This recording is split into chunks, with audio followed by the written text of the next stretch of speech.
Welcome. You've arrived at a quiet corner of Historia Place to let the noise of the present fade into the gentle hush of the past. We set aside the sweep of grand battles and the thunder of cannon, and instead, we drift through the quieter, forgotten details of lives lived long ago. As you listen, allow yourself to imagine a world far removed from your own. The rhythms are slower, the landscape unfamiliar. Tonight, we wander the weary, endless roads of Europe in the early 19th century, where mud clings to boots, and the air is thick with the promise of rain or snow, and the nights seem to last forever. Settle in, relax your body, and let your mind follow the steady pace of marching feet. You are safe here, cradled by your present comforts, looking back only as a gentle observer. We begin with the first segment. Imagine yourself a common soldier in Napoleon's Grand K. It is early morning, somewhere in the heart of Europe. The sky above is pale, veiled in a drifting fog that softens the horizon. There is no alarm, no clamor, only the slow, methodical shuffle of thousands of boots on a rutted road. The air is cold, and the dampness seeps through every layer of wool and linen you own. Your uniform, once crisp and proud, is now faded and stiff with dried sweat in yesterday's dust. The rhythm of your life is the march, step after step, hour after hour, through rain, snow, and wind. Each morning, you awaken to the same ritual, packing up your meager belongings, rolling your blanket, and eating a breakfast that is more hope than sustenance, crust of bread, sometimes hard as stone, perhaps a smear of lard, if you be lucky. Water comes from roadside ditches or icy streams, tasting faintly of earth and leaves. Your companions are as weary as you. Some sing softly under their breath, half to forget the ache in their legs. Others simply march in silence, faces set against the cold.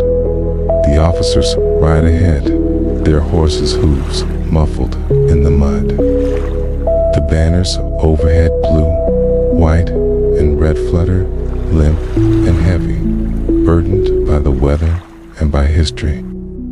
Along the roadside, the land slips by, its fields brown and barren in winter, dotted with crows. Forests, dense and silent, offering neither comfort nor shelter. Occasionally, a village appears, a clutch of stone houses, smoke curling from chimneys, the scent of wood fires floating on the breeze. Sometimes, the villagers watch from behind shuttered windows, weary and curious. Most remain hidden. War is a visitor, best kept at a distance. The march never truly ends. Each day brings a new horizon, but always the same discomforts. Blisters form, then burst. The skin of your feet is tough and numb. At night, you lay down wherever you can beside the road, beneath the stars, or in the shelter of an abandoned barn. Sleep is fitful and brief, interrupted by the shouts of sergeants or the cold nose of a stray dog. In your pack, you carry letters from home, carefully folded and already well worn. You reread them by the fading light, tracing the words as if they might anchor you to a world beyond the march. Most days, the longing for home is a gentle, ache-one moral layer of fatigue. On the hardest days, it is a weight that presses down on your chest, heavier than your musket. Meals are a constant concern. Rations are often scarce biscuits, so hard they must be softened in water. Thin soup ladled from a communal pot, a scrap of cheese if you're lucky. Sometimes you were sent to forage. You might trade a spare button for an onion or a few eggs. Other times, you go without. Rain turns the roads to rivers of mud, soaking through boots and chilling bones. In summer, dust chokes the air, coating faces, uniforms, and every mouthful of food. The seasons pass slowly, measured not by calendars, but by the changing color of the fields and the length of the days. Disease is a constant companion. Coughs echo through the camp at night. Fevers rise and fall. There are doctors, but supplies are thin, and most soldiers rely on luck and youth to carry them through. Wounds, when they come, are cared for with linen bandages and whispered prayers. You are not alone in your struggle. Around you, the army is a world of its own, a rolling city of tents, campfires, wagons, and voices in a dozen languages. The camaraderie is both comfort and necessity. Shared hardship forges bonds that soften the loneliness of the endless march. At times, you glimpse the grandeur of Napoleon's vision, parades in distant capitals, a glint of medals, the roar of thousands. But mostly, your world is quiet, shaped by the steady rhythm of walking, the press of the pack on your shoulders, the taste of cold air, and the distant memory of home. Night falls slowly on the endless road. Its fires are lit, boots are pulled off, and sore feet are stretched toward the warmth. Stories are traded, some true, many not. Laughter floats in the darkness, surprising and rare. And as sleep claims you, the sound of distant snoring and the low murmur of your fellow soldiers remind you that, in this small way, you are not alone. Outside the circle of firelight, the march waits. Tomorrow, it begins again. Let the world of marching feet fade softly behind you. Now, imagine yourself in the presence of one of history's most resilient and complicated. Soldier as a man whose story is woven into the very fabric of Napoleon's wars. This is the story of Marshal Michel Ney, often called the bravest of the brave. Picture a quiet French village at the close of the 18th century.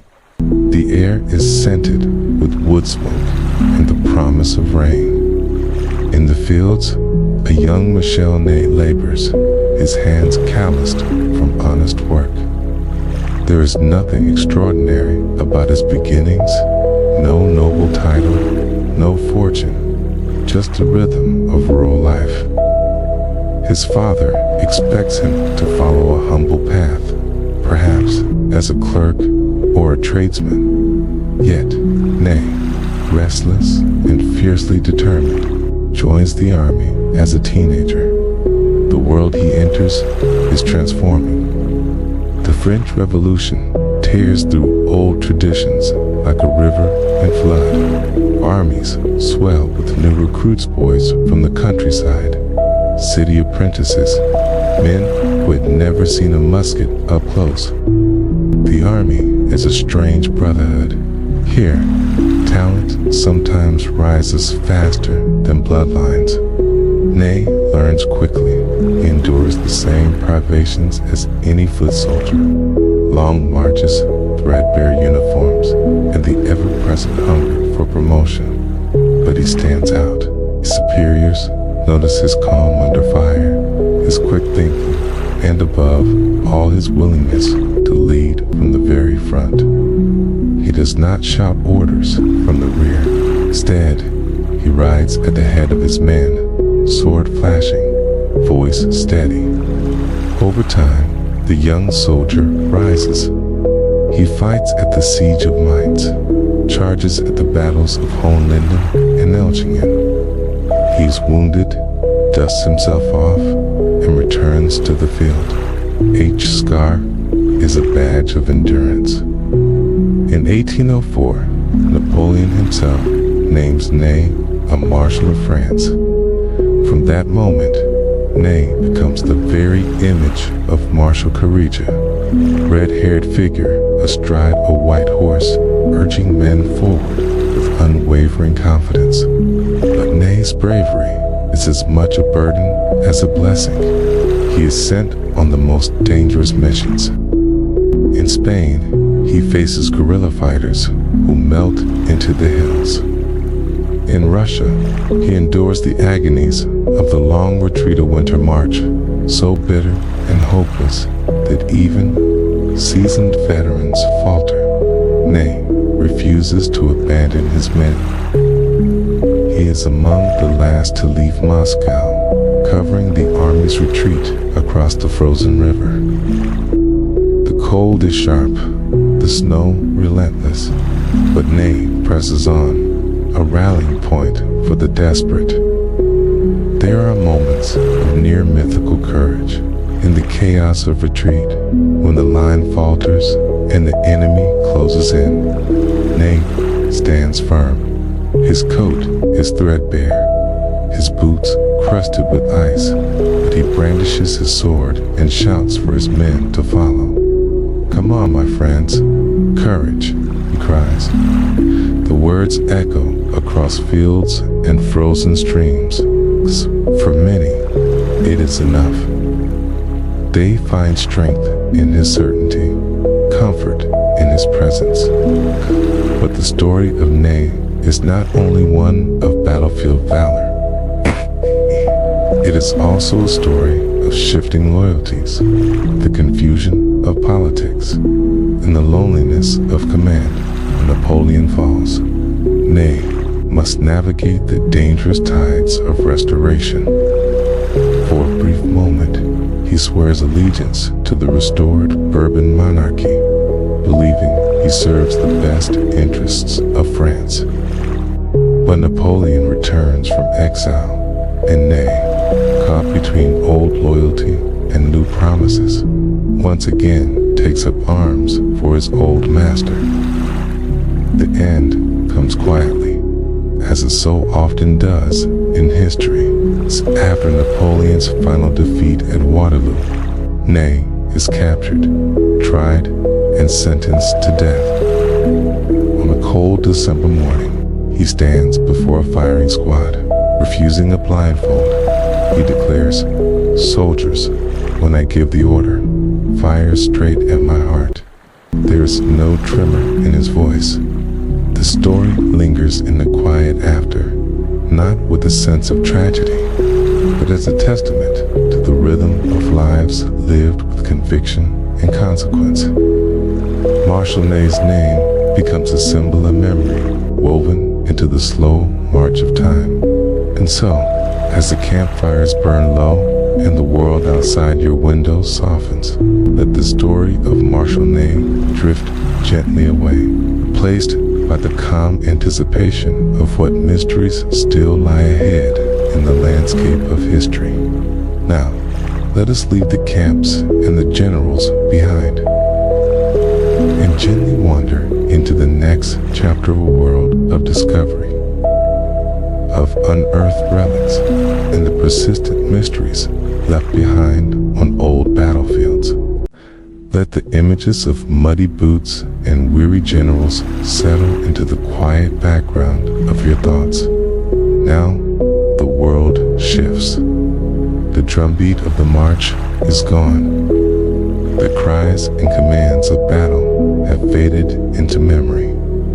In their place, you find the soft, patient silence of fields long at rest. Imagine yourself on a gentle rise overlooking the countryside of Belgium. The air is mild, the grass soft underfoot. The village of Waterloo is not far, its rooftops barely visible above a distant copse of trees. Today, there are no armies-only farmers tending their land, and perhaps the distant laughter of children playing among the haystacks. The landscape gives no hint of what once happened here. And yet, if you pause and listen, you might sense a deeper story beneath the quiet.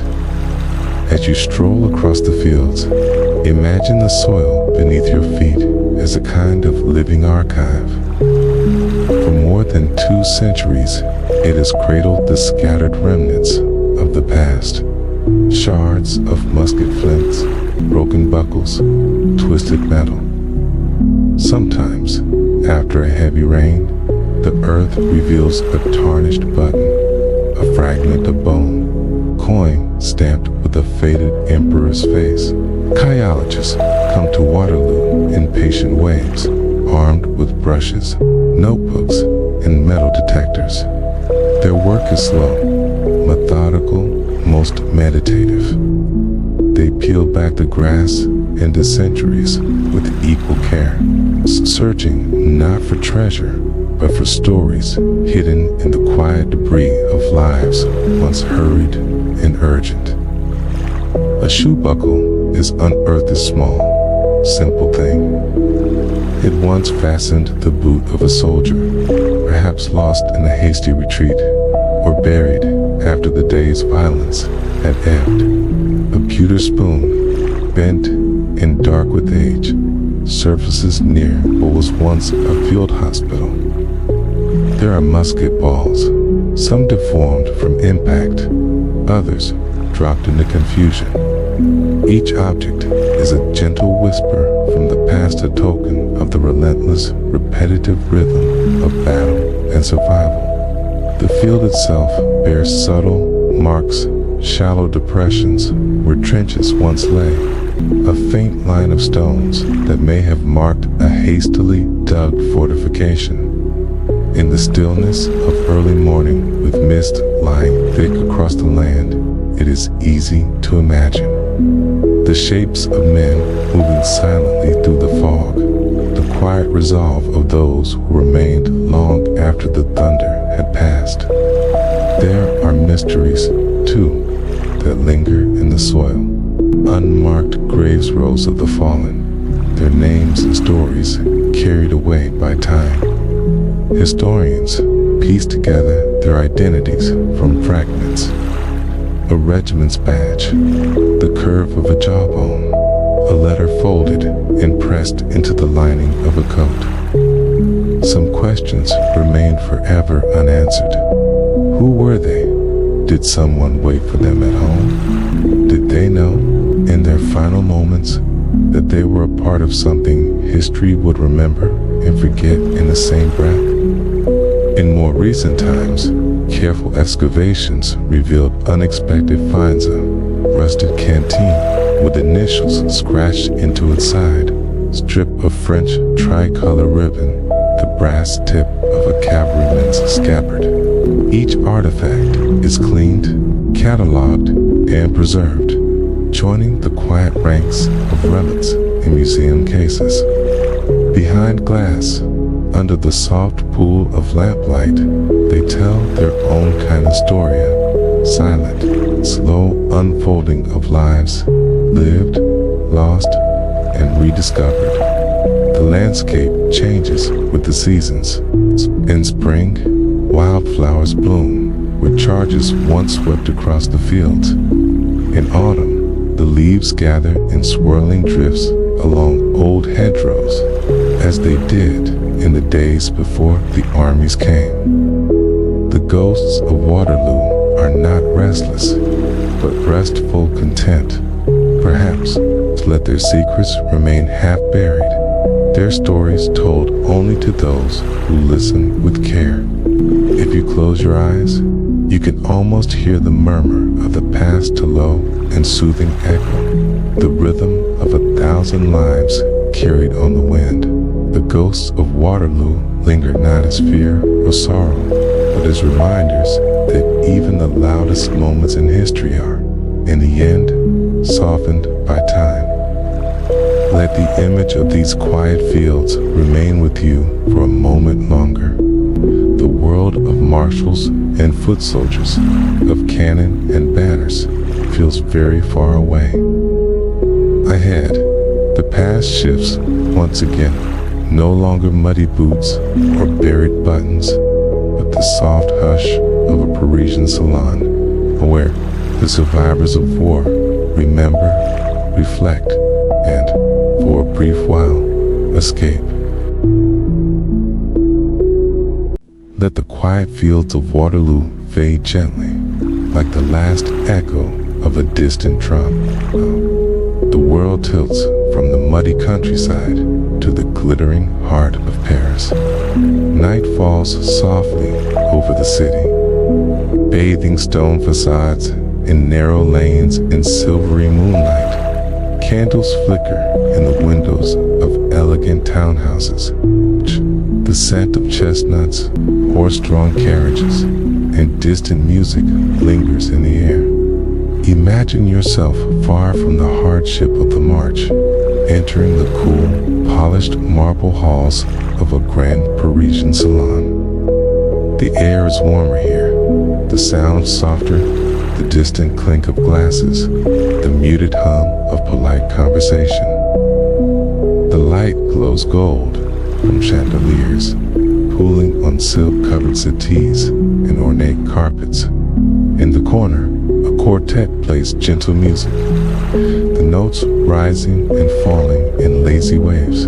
Here, the elite of Paris gather. Noble titles mingle with new fortunes. Generals and statesmen stand beside playwrights and poets. The men are dressed in stiff uniforms and embroidered coats, their hair brushed and faces freshly shaved. The women glide past in gowns of pale blue and lavender, skirts brushing the floor, gloves as smooth as milk. Perfume and powder hang in the air, softening every gesture.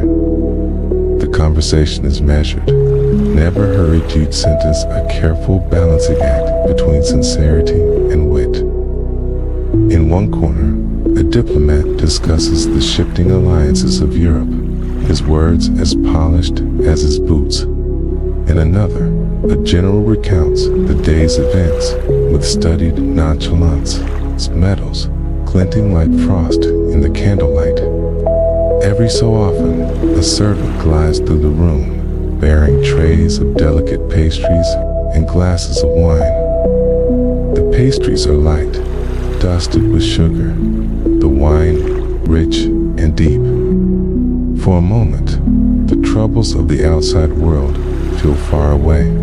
Here, hardship is spoken of only in gentle euphemism, difficult years. The challenges of the campaign, sacrifices made for France. In reality, every guest knows the cost that lingers just outside these walls. There is comfort in routine, in the familiar rituals of the Parisian elite. The dance floor beckons, couples moving in slow, precise circles. The world narrows to the music, the pattern of steps, the touch of silk and lace. Laughter soft and measured floats through the air like a lullaby. For those who fought and survived, these gatherings are a kind of sanctuary. Here, they can shed the weight of their uniforms, at least for a little while. They trade stories, some true, some shaped by time and pride. The horrors of battle become mere anecdotes, the endless march distilled to a single, tired smile. The Parisian elite live their own rhythms, late breakfasts, slow afternoons, leisurely walks in manicured gardens, evenings spent in conversation and music. The contrast with the soldier's life could not be sharper. The comfort here is deep but delicate, like the surface of a still pond. worlds beneath. Everyone is aware of how quickly the world can change. There are intrigues, too, of course.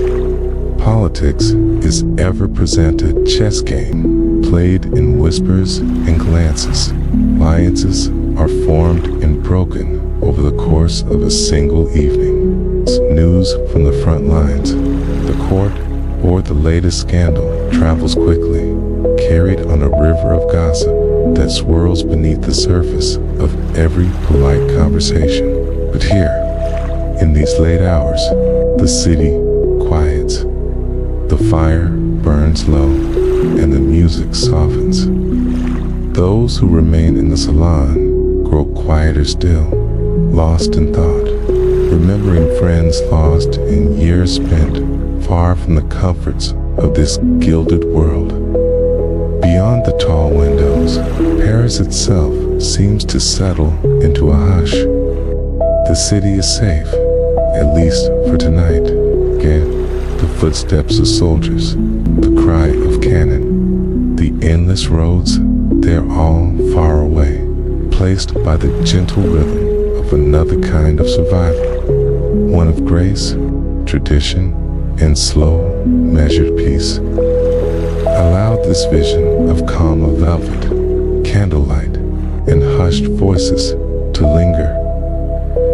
You are far from the mud and cold, wrapped now in the gentle cocoon of another time. As the last candle gutters and the quiet of night settles over Paris, the past drifts away on a sigh. The world of Napoleon's soldiers, of endless marches, lost comrades, old battlefields, and whispered intrigues becomes distant, softened by time and memory. The hardships, the courage, the quiet routines, and rare comforts all blend into a gentle rhythm, one that echoes through history and lulls us in the present toward rest. You are safe, wrapped in warmth and calm. The night is yours, far removed from the noise and struggle of the past. Let your mind drift freely, knowing that tomorrow's world will be gentler, and that the dreams you carry need not travel any weary roads. Thank you for joining this slow journey through a long-ago world. Good night.